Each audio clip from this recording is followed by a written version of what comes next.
Morning, it's Andrea. All right, so I have this.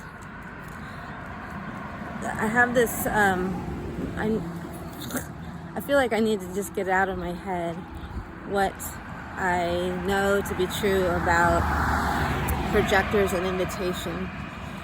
And it's really, really simple, actually. We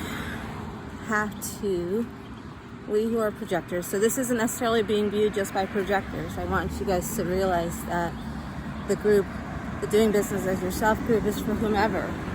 You know, there's this idea that only projectors can be coaches and guides. Well, of energy, yeah, but of other things, there's so many things that can be coached. And of energy, let me clarify that. Of energy, of people who recognize us. So the whole invitation thing, you know, Ross said it so many times, and it was never, and for whatever reason, it became this thing that people have to sit and wait. And there's nothing to that. And there's also nothing to the idea that it's only about, sorry for the traffic, but this is when I had the energy to do this, that it's only about the large things. It isn't.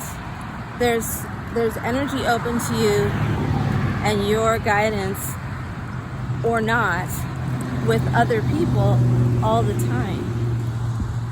So even in my marriage, for example, I've been married 26 years, I think, 27 years, something like that. And in my marriage,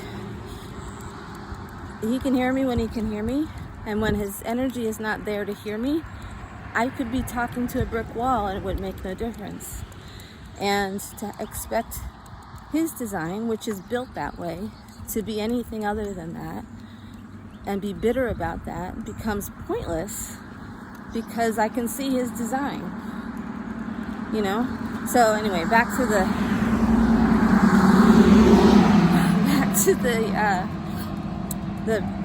invitation thing.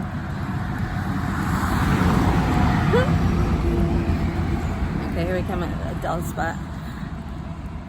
Invitation comes after recognition. Sometimes they come before, but they're incorrect because they haven't recognized you correctly. You see what I mean? So correct invitations come after recognition. If somebody is recognizing you for something that isn't you, like to do really hard work because you've been a really hard worker all the time, you know, all of the time that they've known you, they can invite you all day long and recognize you for that thing, and it isn't right because your body isn't built for it. Recognition always comes before correct invitations. Now, how do you get recognition? Recognition comes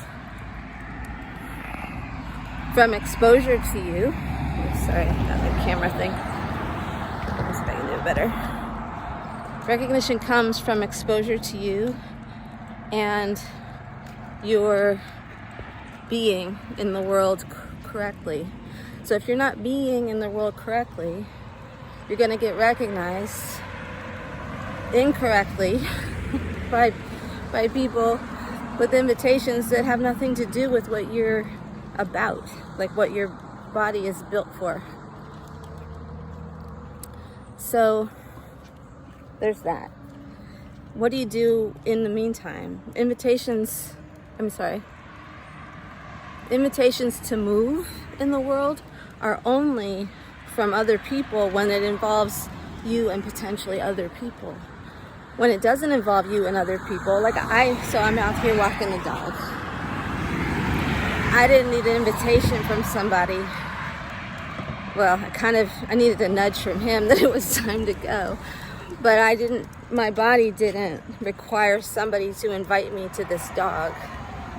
My body decided yes to the dog, and along with that comes what he requires mostly. I mean, there's times when we negotiate these things, but you know, what makes our day go better is if he has a walk, and I happen to have a defined route, my body doesn't mind it.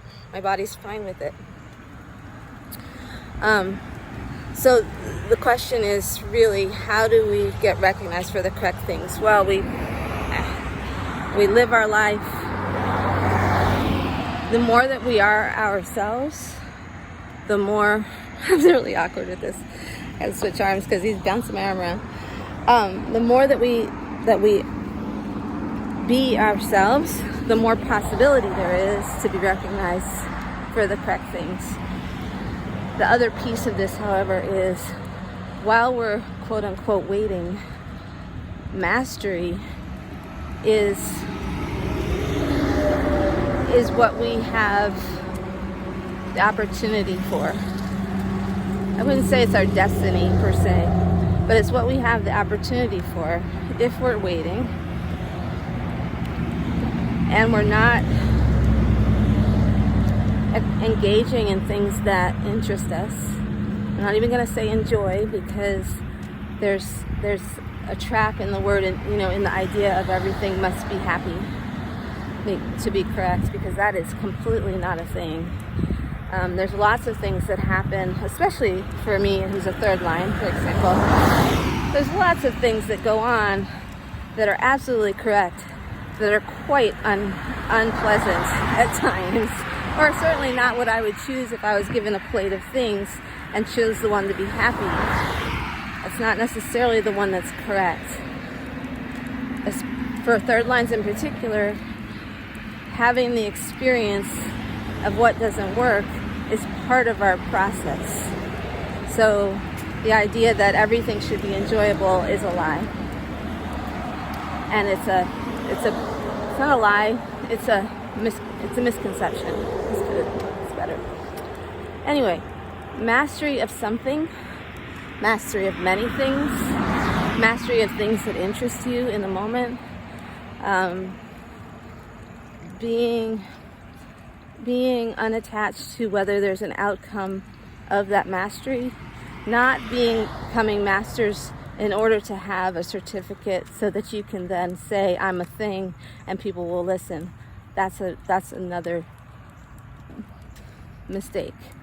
Sure, you can take classes that would have that be the outcome, but don't let that be the reason you take the class. You see what I'm saying? So, mastery of our design initially is kind of the order of business, and concurrently, it doesn't have to be one first and then the other necessarily, concurrently, mastery of things that call to you, that may or may not be having a specific outcome that you think you want, still can take you where you're supposed to be going. And it ends up being the I want to say confluence, I'm not even sure that's the right word, of the things that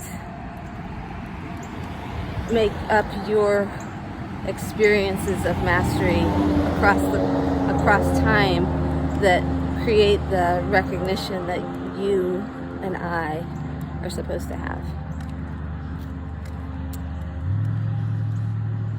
Yeah, we're all too busy, not all of us. A lot of society drives us to be interested in the things that will have a particular outcome, and that's sometimes correct and a lot of times incorrect. I know I haven't really answered any questions maybe, but it's a start. Okay, talk to you soon.